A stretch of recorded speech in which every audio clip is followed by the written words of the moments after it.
സഹായിക്കാനാവുമെങ്കിൽ ഞാനത് ചെയ്യും എന്ന് പറഞ്ഞത് മറ്റാരുമല്ല, നമ്മുടെ രഞ്ജിനി ഹരിദാസ് ആണ്. CJP പ്രതിഷേധ വേദിയിൽ രഞ്ജിനി ഹരിദാസ് നിറ സാന്നിധ്യമായിരുന്നു. നല്ലൊരു മുഖ സാന്നിധ്യമായിരുന്നു. അവർക്ക് വേണ്ടി സംസാരിച്ചിരുന്നത് ഒരു വ്യക്തിയും കൂടി ആയിരുന്നു രഞ്ജിനി ഹരിദാസ്. പക്ഷെ രഞ്ജിനി ഹരിദാസ് പറഞ്ഞതിൽ എനിക്ക് കുറച്ച് വൈരുദ്ധ്യങ്ങളൊക്കെ ഉണ്ട് CJP പാർട്ടിയുടെ ഇടയിൽ. എന്ത് തന്നെ ആകട്ടെ, പക്ഷെ എന്ത് തന്നെ ആണെങ്കിലും പക്ഷെ ആ ഒരു സാന്നിധ്യം ഇപ്പോൾ നമ്മുടെ PSC റാങ്ക് ഉദ്യോഗാർത്ഥികളുടെ സമരത്തിൽ വരാൻ പോവുകയാണ്. ഇത് ഗെയിം ചേഞ്ചർ ആണോ എന്ന് ചോദിച്ചു കഴിഞ്ഞാൽ രഞ്ജിനി ഹരിദാസ് ആവശ്യപ്പെട്ടത് ഇത്ര മാത്രമേ ഉള്ളൂ. ഞാൻ നെറ്റിൽ സെർച്ച് ചെയ്ത് നോക്കിക്കഴിഞ്ഞപ്പോൾ എനിക്ക് കൂടുതലായിട്ടുള്ള വിവരങ്ങളൊന്നും കിട്ടുന്നില്ല. അതുകൊണ്ട് തന്നെ PSC റാങ്ക് ജേതാക്കളുടെ സമരത്തെക്കുറിച്ച് സംസാരിക്കുമോ എന്ന് ചോദിച്ച് തനിക്ക് നിരന്തരം സന്ദേശങ്ങൾ വരുന്നുണ്ടെന്നും സംസാരിക്കുന്നതിൽ എനിക്ക് സന്തോഷമേ ഉള്ളൂ എന്നും രഞ്ജിനി പറയുന്നു. ഇൻസ്റ്റാഗ്രാം കുറിപ്പിലൂടെയാണ് ഇക്കാര്യം രഞ്ജിനി ഹരിദാസ് പങ്കുവച്ചത്. ഓൺലൈനിൽ ഇത് സംബന്ധിച്ച് കൂടുതൽ വിവരങ്ങൾ ലഭ്യമല്ല. അതുകൊണ്ട് പ്രതിഷേധത്തിന്റെ ഭാഗമായ ആരോടെങ്കിലും നിലവിലെ സാഹചര്യത്തെ കുറിച്ച് എനിക്ക് സംസാരിക്കാൻ സാധിക്കുമോ എന്നാണ് രഞ്ജിനി ഹരിദാസ് ആ കുറിപ്പിനൊപ്പം പങ്കുവച്ചിരിക്കുന്നത്. പഠിച്ച ശേഷം വിഷയം കൂടുതൽ ആളുകളിലേക്ക് എത്താൻ തന്റെ ശബ്ദം സഹായിക്കുമെന്ന് നിങ്ങൾക്ക് തോന്നുകയാണെങ്കിൽ പങ്കെടുക്കാൻ സന്തോഷമേ ഉള്ളൂ എന്നും സഹായിക്കാൻ തയ്യാറാണെന്നും രഞ്ജിനി കുറിച്ചു. PSC റാങ്ക് ജേതാക്കൾ സെക്രട്ടേറിയറ്റ് മുന്നിൽ നടത്തുന്ന സമരത്തെക്കുറിച്ച് തനിക്ക് അറിവില്ലായിരുന്നുവെന്നും പെടുത്തിയതിന് നന്ദി എന്നുമാണ് രഞ്ജിനി അറിയിച്ചത്. ഈ ഒരു അവസാന വാക്കുകളോട് മാത്രം എനിക്ക് വിയോജിപ്പുണ്ട്. കാരണം സെക്രട്ടേറിയറ്റിന് മുന്നിൽ നടക്കുന്ന ഈ ഒരു സമരത്തെ പറ്റി അറിവില്ലായിരുന്നു എന്ന് പറയുമ്പോൾ കേരളത്തിലെ തിരുവനന്തപുരത്തെ സെക്രട്ടേറിയറ്റ് മുന്നിൽ ചെറിയ ഇല അനങ്ങിക്കഴിഞ്ഞാൽ പോലും വാർത്തയാക്കുന്ന മാധ്യമങ്ങൾ പോലും ഘോരഘോലമായിട്ട് മണ്ണ് തിന്നുന്ന ഈ ഒരു വാർത്ത പ്രസിദ്ധീകരിച്ചപ്പോൾ ഇത് മാത്രം രഞ്ജിനി ഹരിദാസ് അറിഞ്ഞിട്ടില്ല എന്ന് പറയുമ്പോൾ അവസാന വാക്കുകളോട് മാത്രമാണ് എനിക്ക് വിയോജിപ്പുള്ളത്. അല്ല, എനിക്ക് മാത്രമല്ല, ഈ കേരള ജനതയ്ക്ക് വിയോജിപ്പുണ്ടാവുക.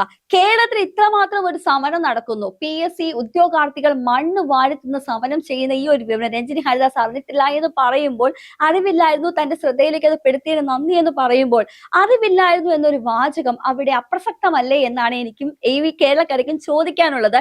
എന്ത് തന്നെയാണെങ്കിലും CJP പാർട്ടിയിലെ പ്രമുഖ സാന്നിധ്യമായ രഞ്ജിനി ഹരിദാസ് കേരളത്തിൽ നടക്കുന്ന, തിരുവനന്തപുരത്ത് നടക്കുന്ന സെക്രട്ടേറിയറ്റ് മുന്നിലെ മണ്ണ് വാരി തിന്നുന്ന സമരത്തില് മുഖ്യ പങ്കായിട്ട് വഹിക്കാൻ, അല്ലെങ്കിൽ തന്റെ ശബ്ദം അതിനും വേണമെന്ന് തോന്നുകയാണെങ്കിൽ, നിങ്ങൾക്കത് വേണമെന്ന് തോന്നുകയാണെങ്കിൽ ഒരു ജനശബ്ദമായിട്ട് ഞാൻ മുൻപന്തിയിൽ ഉണ്ടാകുമെന്ന് പറയാൻ കാണിച്ച ആ ഒരു മനസ്സിനെ നമ്മൾ അഭിനന്ദിക്കാതിരിക്കാൻ സാധിക്കുകയില്ല. കാരണം PSCക്ക് വേണ്ടിയിട്ട് ശബ്ദിക്കാൻ ഒരു മനുഷ്യന് പോലും ഉണ്ടായിരുന്നില്ല. CJP പാർട്ടിക്ക് വേണ്ടി പ്രൊട്ടസ്റ്റ് നടത്തുന്നവർക്ക് വേണ്ടി സപ്പോർട്ട് ചെയ്യാൻ വേണ്ടിയിട്ട് നമ്മുടെ കേരളത്തിലെ സിനിമാ താരങ്ങളായ ജോജു ജോർജും ടൊവിനോ തോമസും ഡയറക്ടറായ ആഷിഖാബും എല്ലാവരും മത്സരിച്ച് ആരാണ് മുൻപിലെന്നുള്ള രീതിയിലായിരുന്നു ഇവിടെ പ്രസംഗിച്ചുകൊണ്ടിരുന്നതും ചിലർ ഫേസ്ബുക്കിലും അല്ലെങ്കിൽ സോഷ്യൽ മീഡിയയിലെല്ലാം പോസ്റ്റ് പങ്കിട്ടിരുന്നതും.